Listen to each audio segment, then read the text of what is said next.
Hey everybody, welcome back to my office and welcome back to my YouTube channel.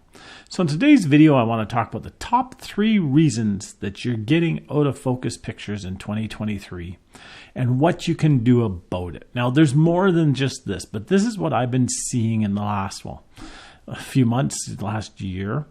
And it doesn't matter whether you're a wedding photographer or a nature photographer. It doesn't matter whether you are a beginner or an expert. It doesn't matter if you have a $1,000 camera or a $12,000 camera.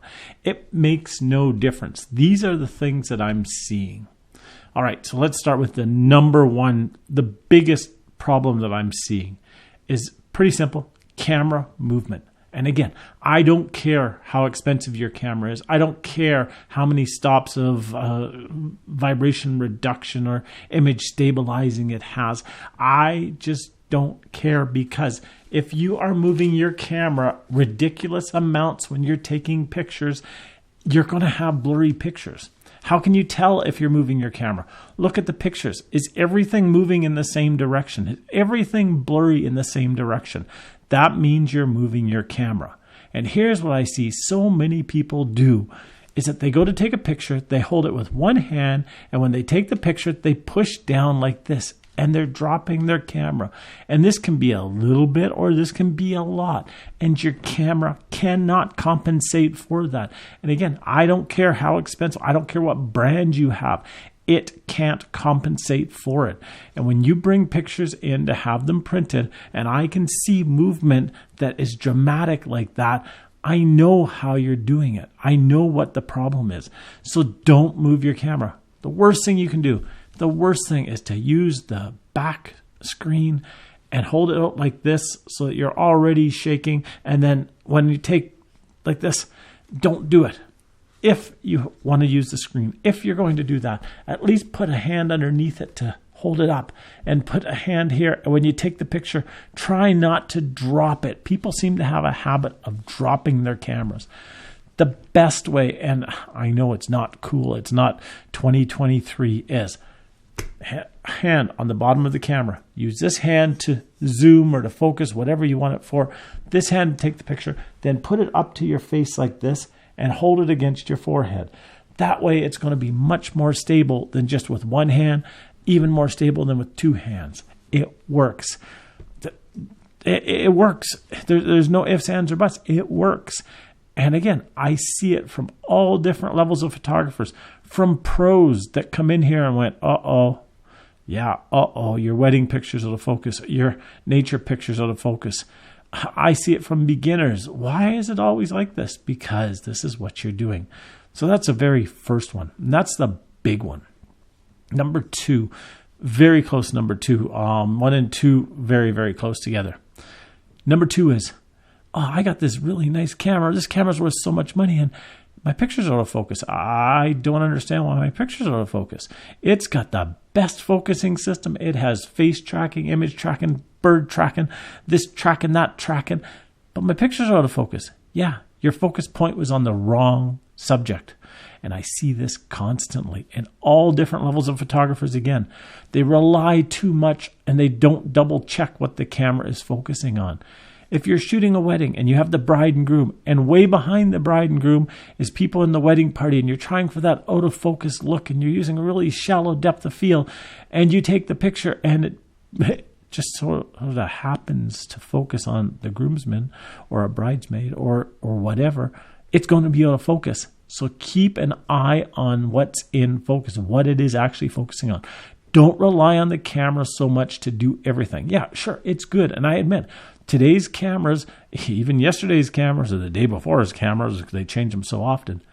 All of these cameras are really, really good cameras, and their focusing systems work really, really good.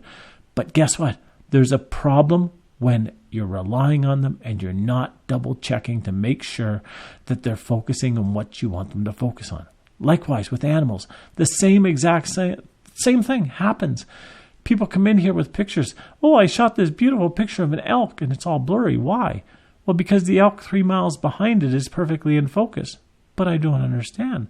Well, because your focus point was on the wrong, but it has a tracking feature but it's focusing on the wrong subject.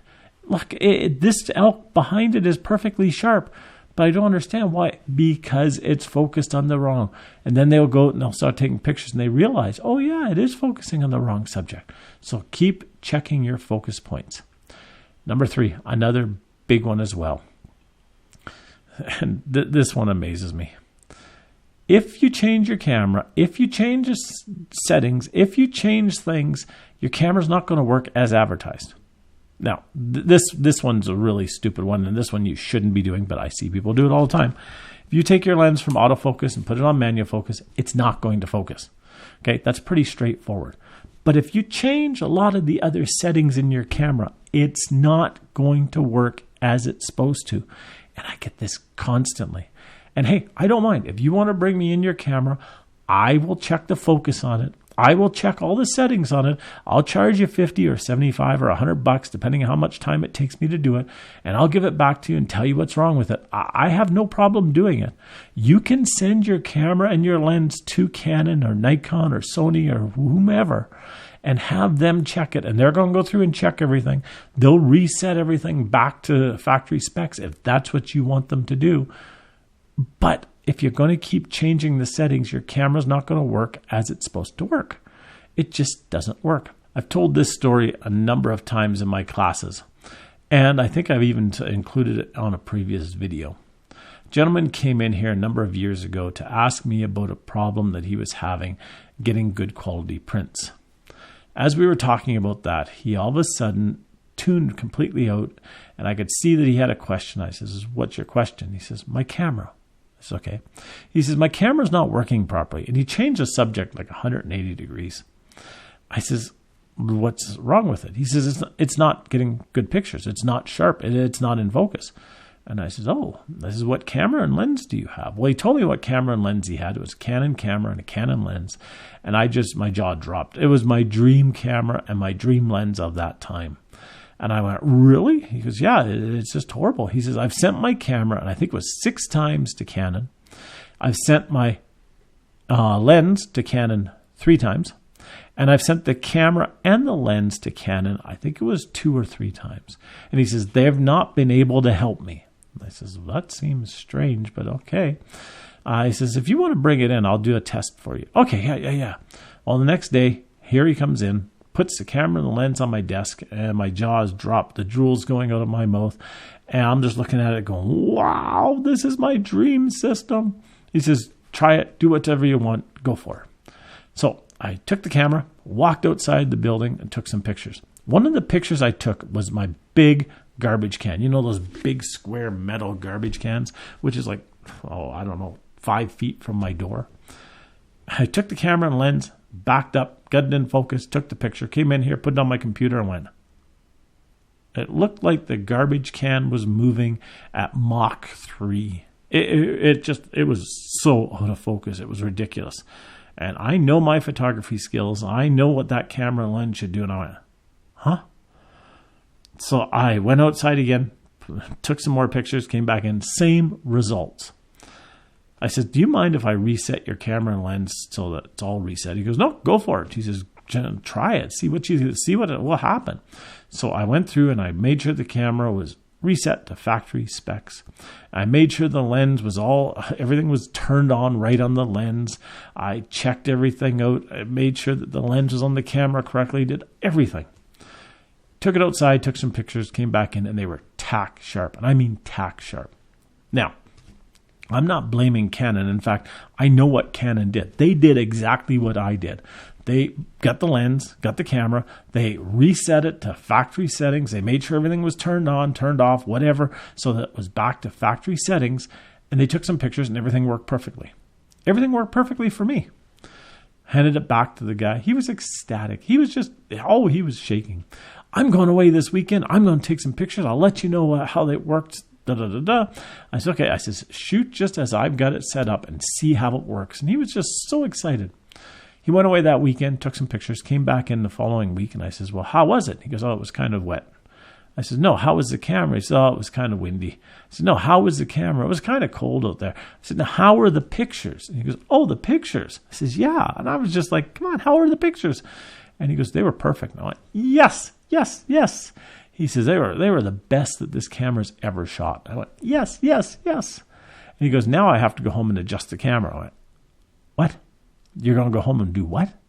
He said, I'm going to go home and then I'm going to adjust the camera to what I like to shoot with. I says, well, there's the problem.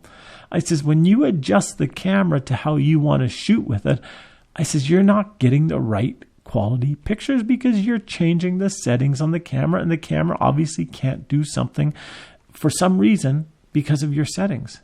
And he goes, well, I don't understand. I says, you're telling the camera to do something it can't do, or you've set something the camera can't override and fix for you, or something. Well, he goes off and he tells me that he's been following this photographer in the U.S. for years, and this photographer was world class, and this photographer made me look like an amateur, and this photographer was so good, which, yeah, he probably was. He was probably an amazing photographer. But I also went and checked his settings, and how he had it set up was the shutter button took the picture. Fine. The back focus button focused the picture. Fine.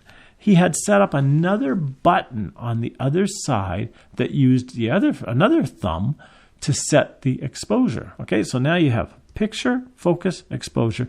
Then he set up another button that you had to push as well. And I don't know what the purpose of this button was, but if you didn't push all 4 buttons at the same time, the camera didn't do a basic, simple picture.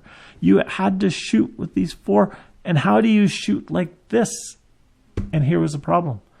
The guy he was following always shot with a tripod. The guy he was following always did this system. And for some reason, he used this finger on one button, this finger on another button, this finger over here. And after he got all composed, then he went click. Well, that worked great on a tripod, but this guy was using a monopod. I was hand holding it, and I didn't know anything about all these buttons that he had set.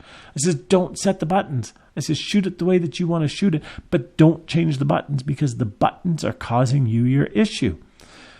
Well, the guy went away really frustrated that he couldn't shoot like this, went home, and he set his camera anyways. Went out, shot a bunch of pictures locally, went back home, and they're all out of focus. Guess what? He finally realized after all the money he spent, after all the time that he wasted, that, oh, this is a problem. And I see it constantly. I see people going in and changing the way the camera will recognize something, the way the camera will expose for something, or the way camera will set something, or the way the lens does something. And they don't realize what they've done is they've handicapped their camera from working properly. They put a huge anchor on it, and it's now dragging this anchor every time it tries to focus. Very seldom do I ever find that it's a huge issue with the equipment.